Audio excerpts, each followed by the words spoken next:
Olá galera, tudo bem?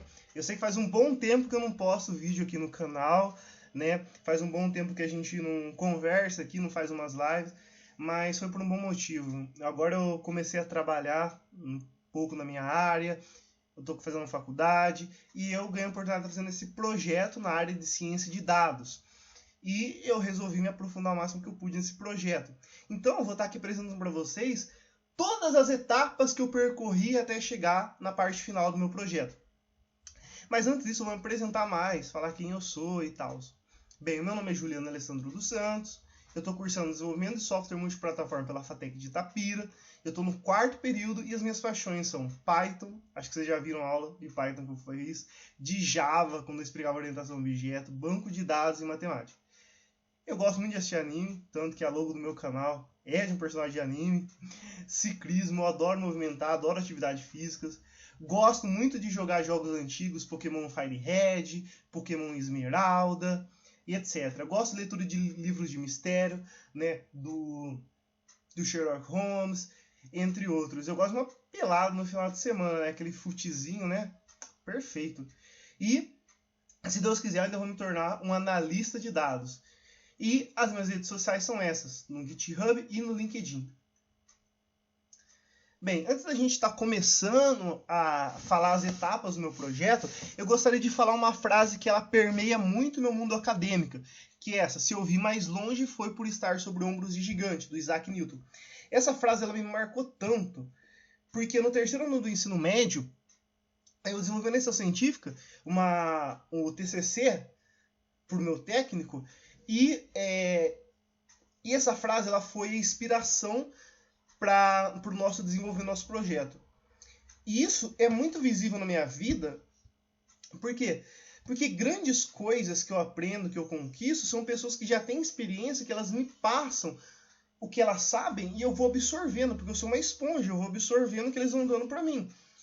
E eu vou absorvendo a maneira que eles vão desenvolvendo o raciocínio deles, e eu vou aprimorando e adaptando isso para mim. Só que foi a partir do momento deles darem o primeiro passo para mim, abrirem esse caminho, que eu fui crescendo e me desenvolvendo e aprendendo. Então gostaria de agradecer muito ao meu orientador, Matheus Guilherme Fuini, que foi uma pessoa maravilhosa na minha vida, ao meu chefe, Creighton e Júnior, que me ajudaram a desenvolver habilidades em regras de negócios, em Power BI, etc. Ao meu outro chefe, ao meu outro patrão que eu cheguei a trabalhar por um período, que foi o Ivan, que me ajudou a desenvolver habilidades de banco de dados, e se você estiver vendo, muito obrigado.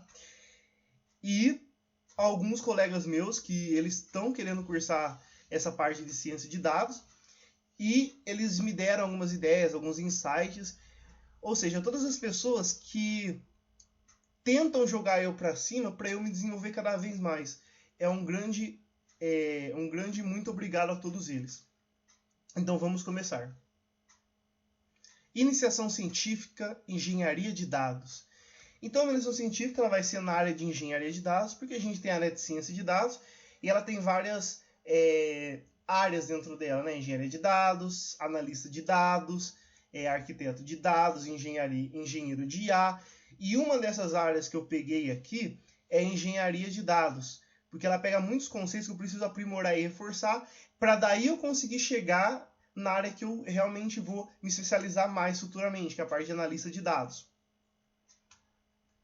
Beleza, o que é um engenheiro de dados? Um engenheiro de dados ele é de suma importância nessa nova era tecnológica. Por quê? Porque a gente está sofrendo um processo atualmente de Big Data. A gente está tendo muito dados em grande volume, em grande variedade, né? São os Vs do Big Data. Então é muito importante a gente ter uma pessoa que consiga pegar esses dados de diversas fontes diferentes, consiga tratar, centralizar e consiga deixar ele cuidado e bonitinho para um analista de dados. Então, essa é a função do cientista de dados, é construir esses pipelines, esses ETLs, para que eles manter eles constantes ao longo do tempo, para esses pipelines serem utilizados por um analista de dados, para ele fazer análises preditivas, descritivas, para ele ajudar na tomada de decisão. Ou seja, o engenheiro de dados e o analista de dados, eles trabalham juntos, né?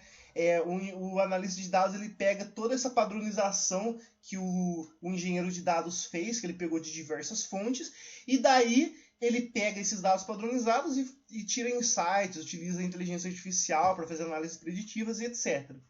Então, essa é a função de um engenheiro de dados, né? É criar e manter pipelines efetivos ao longo do tempo para que ele possa ser utilizado por um analista de dados. Beleza, mas qual que é a problemática do meu projeto? Por que eu estou fazendo ele? Eu vou falar as duas problemáticas, depois a gente vai entrar no site que eu vou estar fazendo toda essa raspagem desses dados. Beleza. A problemática é o seguinte, a gente tem arquivos dispersos, a gente tem diversos arquivos CSVs que não se relacionam entre si. Eles têm código de identificação, só que eles não se relacionam entre si. Eu não consigo uma relação dinâmica. E além disso, a gente tem questão de tempo. Por quê? Porque a gente vai perceber muito nesses arquivos CSV, que eles são dispersos, que para você chamar a informação X, você vai ter que percorrer uma base de dados muito grande. Sabe? E isso seria totalmente diferente se você tivesse arquivos relacionados e centralizados. Coisa que a gente não tem aqui, que vai ser o intuito do projeto, centralizar informações. Certo? Imagina o seguinte, né? Beleza, eu tenho uma tabela lá de cidades exportadoras, um exemplo genérico, depois a gente vai no site. E daí eu quero saber, tem lá o código SH4 do produto, que é 3899. Beleza.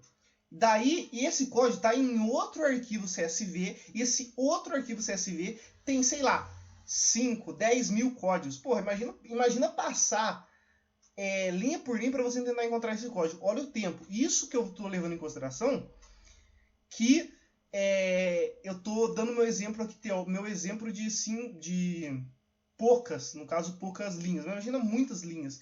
E fora que não é somente um arquivo que está disperso, são vários arquivos separados.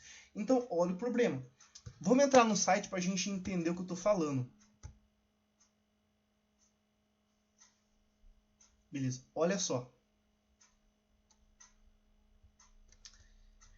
A questão aqui é o seguinte. A gente tem esses diversos arquivos CSVs, certo? O que acontece? Se eu venho aqui, eu vou fazer o download aqui do arquivo e eu vou mostrar o que é a problemática. Com o arquivo carregado, a gente vai perceber uma coisa. Essa tabela aqui central, que vem com as exportações, elas apresentam diversos códigos, né? Apresenta SH4, que é um código, código do país, código do município, beleza. Só que, e se eu quisesse saber, por exemplo, qual que é o produto que corresponde ao código SH4? E eu quisesse saber qual que é o país associado?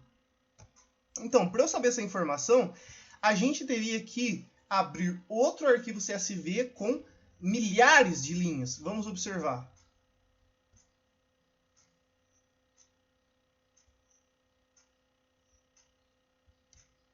Então, beleza. Vamos pegar esse daqui, ó, que é o NSM.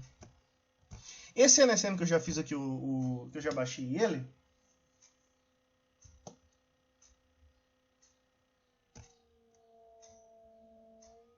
esse outro NSM aqui, olha que interessante. Ele tem diversos códigos, certo? Ele tem vários códigos, ele tem a descrição do que é. Então, se a gente pegar aquele 2007 lá, se a gente pegar o 2007, deixa eu encontrar ele.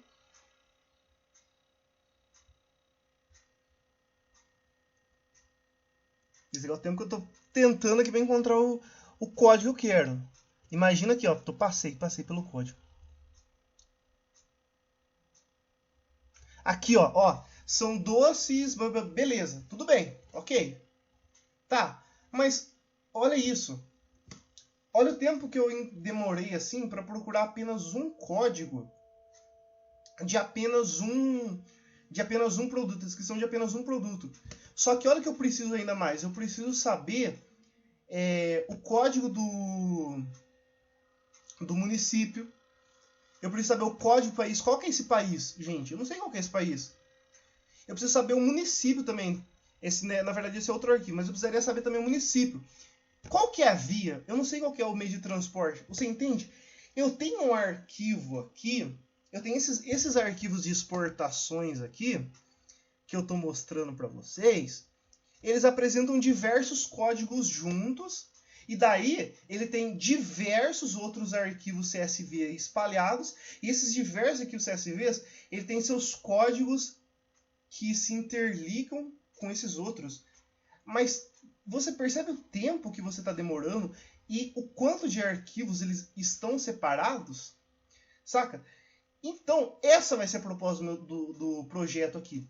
Vai ser eu padronizar uma tabela que tenha diversas chaves estrangeiras desses diversos arquivos CSVs e eu consiga fazer o relacionamento entre eles, permitindo com que eu saiba, por exemplo, Itapira, beleza. Qual que é o produto que Itapira mais exporta e qual que é os países que mais ajudam ela. É eu tornar essas informações mais dinâmicas, mais flexíveis e mais rápidas de serem acessadas.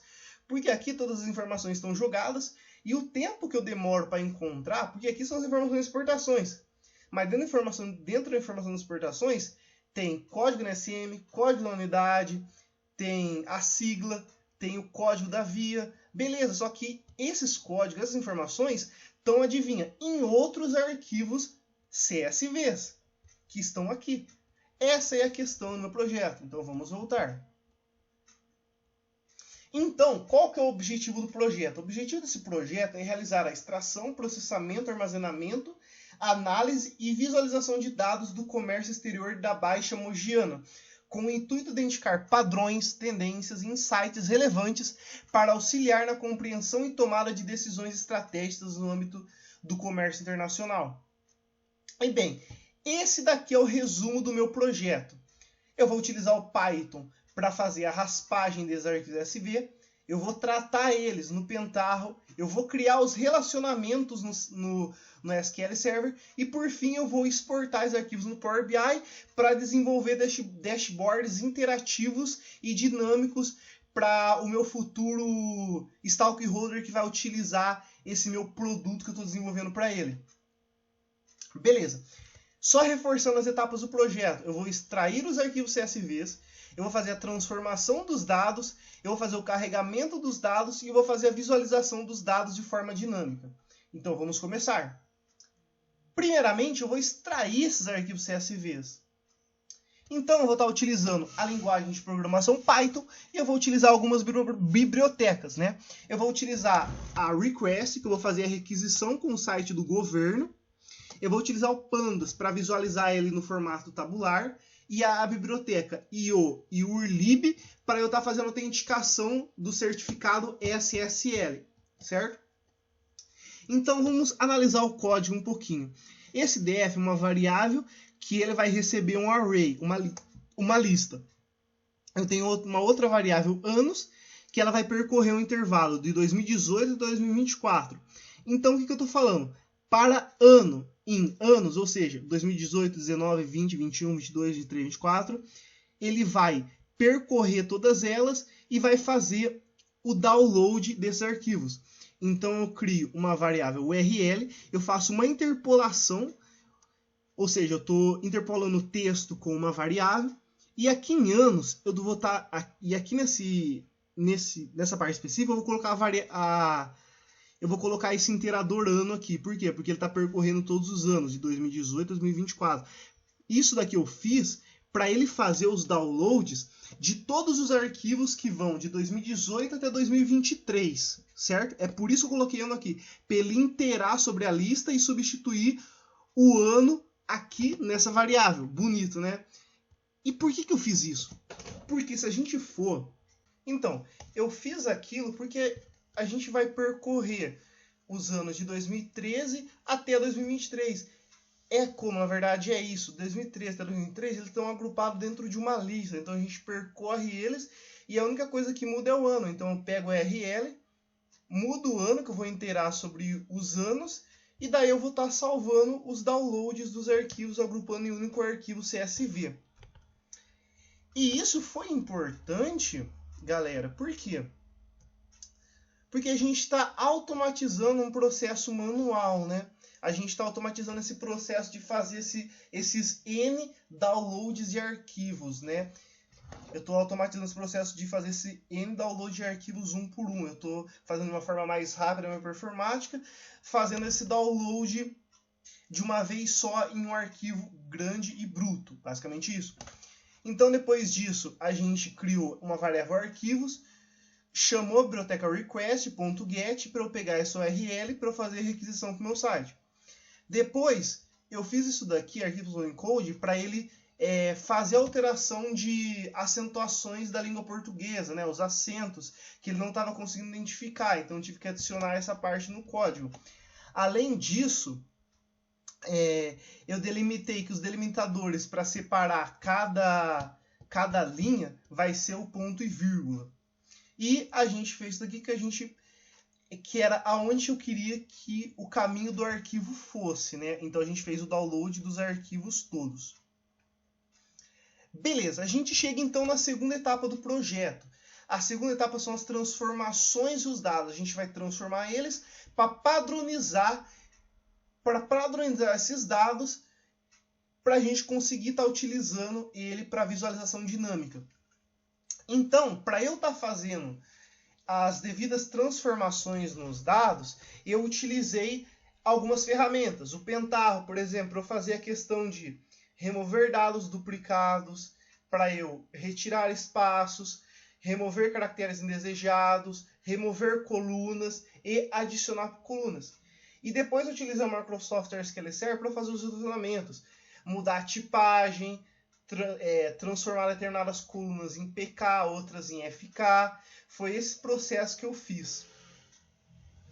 E depois a gente vai chegar no modelo estrela. Beleza. Depois que eu limpei todos os meus arquivos, eliminei duplicidade, deixei do tipo de coluna que eu queria, alterei o nome para ficar padronizado, eu criei os relacionamentos, que foi com FK e PK. Mas por que eu fiz isso?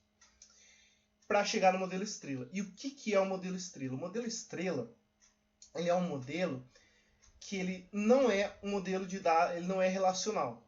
Apesar dele ter relacionamentos, dele seguir uma padronização, ele não é relacional porque ele fere algumas regras de normalização. Ele tem repetição, redundância de dados, então ele fere. O que ele prioriza é performance e velocidade. Por quê? Porque, veja bem, joins, eles são extremamente pesados. Eles pesam. Por quê? Porque eles vão comparar linha por linha para ver se é igual, para daí retornar o resultado. Isso pesa, tem um peso, tem um custo fazer isso. Só que quando a gente vai no modelo estrela, a gente vai ter somente um join que vai acontecer, que é o join que vai acontecer com a tabela fato. A tabela fato, ela traz para a gente um conjunto de acontecimentos que vai acontecer ao longo do tempo. E as tabelas de dimensões, elas trazem para a gente a descrição daqueles fatos que eles vão acontecer ao longo do tempo na tabela fato. Beleza? E se você reparar bem, DIN município, DIN categoria, DIN data e DIN países são os arquivos CSVs que estavam lá separados. Assim como o fato de exportação vai ser um conjunto de arquivos CSVs que vai de 2013 a 2023. Então, olha só, a gente está relacionando, certo? Depois a gente compreender por que a gente vai estruturar o nosso banco de dados no modelo estrela, eu vou detalhar alguns processos de transformações que foram aplicados a esses dados para que a gente chegasse no modelo estrela mencionado anteriormente. Um dos processos que a gente fez foi a seleção das colunas desejadas, né? Esse arquivo CSV a gente separou algumas colunas específicas que a gente depois enviava para o banco de dados da SQL Server. Por quê? Eu faço a conexão do Pentaho com o SQL Server. Então, toda vez que eu trato uma tabela, que eu faço algum procedimento nela, o arquivo já vai salvo, né? Que é o chamado de arquivo output. Né? Porque esses arquivos aqui são input, exportação 2013, exportação 2015, são inputs. Enquanto o add sequência e select values, eles são processos, são ações que vão acontecer em cima desses dados. Um outro processo muito interessante foi a remoção de valores duplicados, né? Então a gente trouxe lá o SH4, que são a descrição do que são os produtos, a gente ordenou o campo, extraiu a duplicidade, selecionou as colunas desejadas e a gente enviou para o banco de dados SQL Server. A gente também fez a limpeza dos caracteres indesejados. Lembra lá que às vezes vinha caracteres com aspas, aspas, aspas, ou ponto, ponto, ponto? A gente fez essa limpeza com essa ação do pentarro, né? É válido mencionar também que o encode também é um meio de tratar os dados, porque a gente estava tratando aqueles caracteres especiais. Além disso, a gente fez a adição da coluna ID coluna para ser um identificador de cada linha para a tabela fato exportação. E também, quando a gente jogou esses dados no SQL Server, a gente começou, depois que a gente tratou cada uma das tabelas, eliminando duplicidade, selecionando colunas desejadas, fazendo a limpeza de caracteres, era hora da gente começar a estipular os relacionamentos. Então a gente criou chaves estrangeiras. Às vezes era necessário a coluna que a gente atacava, que se tornaria uma FK ou um PK, às vezes tinha que mudar a tipagem. A gente também fez a alteração do nome das tabelas para a gente padronizar com o modelo estrela. A gente fez também a criação das chaves primárias, as famosas PKs, para cada uma das tabelas. Então a gente fez também um processo de verificar duas coisas que são primordiais para um campo ser considerado PK. Que esse campo não tenha duplicidade e que não tenha valores nulos. Então eu fiz um comando no SQL para eu verificar se tinha campo nulo e se tinha valor duplicado dentro dessa coluna desejada. E por fim a gente fez esse carregamento desses dados tratados e relacionados entre si. E na última etapa a gente vai fazer a visualização dos dados. E a visualização dos dados a gente vai fazer no Power BI, que eu vou detalhar aqui para vocês. Então, de forma geral, esse foi o resultado obtido com os tratamentos e conversão modelo estrela e extração de dados. Então, a gente tem aqui, a gente tem esses cards de maior valor exportado dentre essas 6 cidades, as médias dos valores exportados, o valor total exportado. Então, a gente tem quais cidades mais exportaram, quais foram os produtos mais exportados, quais são os parceiros comerciais que mais contribuíram para esse valor de exportação e qual que é a evolução da exportação. Isso tudo para todas as cidades da Baixa Mogiana. Então a gente pode filtrar aqui, dado um período de tempo. Será que Mogi Guaçu ele se permaneceu sendo o maior exportador de 2014 a 2018? E até 2023, quem foi o que mais exportou? Também foi Mogi. Daí a gente faz esse processo aqui de filtragem de dados para a gente saber se essa permanência do papel e o cartão não revestido seu mais exportado, será que ele ele persiste em um dado período de tempo? É isso que a gente vai ver. E aqui na barra lateral a gente tem alguns outros dashboards que eles são clicáveis, que a gente vai saber o desempenho por cidade. Então aqui a gente tem as 6 cidades da Baixa Mogiana que a gente propôs analisar. Então beleza, eu clico em Itapira aqui, que é a cidade onde eu moro. Beleza, eu sei que entre 2013 e 2016, o maior parceiro comercial de Itapira é a Tailândia, sendo que o que ele mais exportou nesse período foi tortas e ouros refinados. Em 2016 teve algum up que ele exportou muito. Beleza, será que esse comportamento ele ainda se mantém se a gente aumentar a variação do tempo? Daí a gente vê que com o tempo a China que foi o maior exportador de Itapira e a soja mesmo triturada, ela foi o produto mais exportado. Lembrando que quando a gente reduziu o período de tempo, era torta. Só que agora, quando a gente amplifica uma distância maior, um intervalo maior, esse produto é a China. Além disso, a gente verifica que o maior valor exportado em um menor período de tempo vai ser menor. Assim como a média vai ser menor, assim como o valor do total das exportações. Então, através desse filtro aqui, a gente consegue saber o desempenho por cidade, de qual que é o maior parceiro comercial de Itapira, qual que é o país que mais exporta, qual que é o maior pico de exportação que ocorreu em um determinado período de tempo. Então, a gente consegue saber disso tudo. Então, se eu vim aqui, por exemplo, eu estava em Itapira, eu vim para Mogi Guaçu, o cenário é totalmente diferente. A gente sabe agora que o Chile, ele é o maior parceiro comercial de Mogi, sendo que Mogi exporta mais papel e cartão. E daí, se a gente for para a Estiva Gerber, ela vai ter seu próprio comportamento, né? Sendo que agora é Estados Unidos e o maior produto disparado que eles mais exportam é tijolos e placas.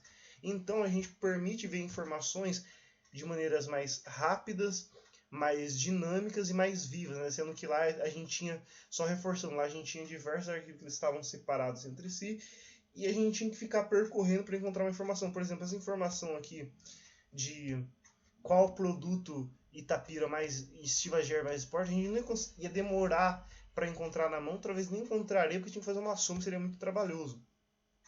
Então esse é o intuito do projeto, né? É extrair, processar, limpar e visualizar os dados de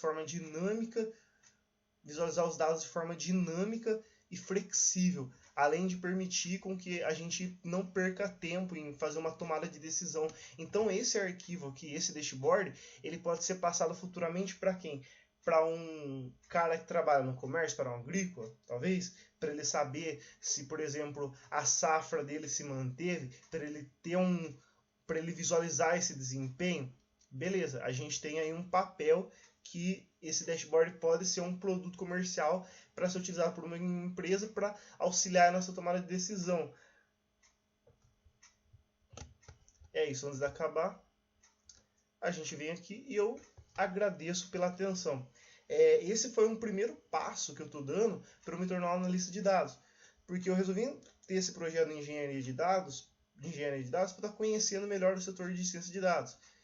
E eu vi que eu curti bastante a parte de programação e a parte de banco também, eu curti bastante. Só que eu quero saber mais futuramente, eu quero me aprimorar, eu quero continuar estudando programação, continuar estudando Python, quero refinar esse algoritmo, sendo que o algoritmo que eu coloquei lá em Python, eu poderia deixar ele um pouco mais estruturado. Por exemplo, eu poderia ter criado uma classe, ter criado uma função, daí ter criado outra classe que eu pudesse estar chamando essa função específica. Eu poderia criar um arquivo .bat para esse arquivo Python, para depois eu executar ele quantas vezes for necessário em outro computador, sem precisar ficar importando biblioteca, enfim. Uma infinidade de coisas que eu posso fazer, que eu posso melhorar, mas, de novo, esse é o primeiro passo meu. Eu ainda quero ter outros projetos, quero continuar me aprofundando em programação, quero continuar me aprofundando em orientação a objeto, em Python, trabalhar com diversas bibliotecas em Python. E além disso também eu quero conhecer mais de bancos de dados NoSQL, né? Scala, Cassandra, etc. E me aprofundar um pouco mais nesses conceitos de JSON, né? Então essa é a primeira etapa da minha vida de estar a me tornar um cientista de dados. Então muito obrigado pela atenção a você que assistiu até aqui, viu todo o meu projeto. Agradeço muito a Deus também, porque deu trabalho, é muito trabalhoso você tá trabalhando, você tá estudando, você tem que estudar para prova, e desenvolver um projeto por conta não é fácil, não é brincadeira, você tem que se dedicar muito e tem que gostar daquilo. E é uma coisa que eu realmente gostei. Então, muito obrigado.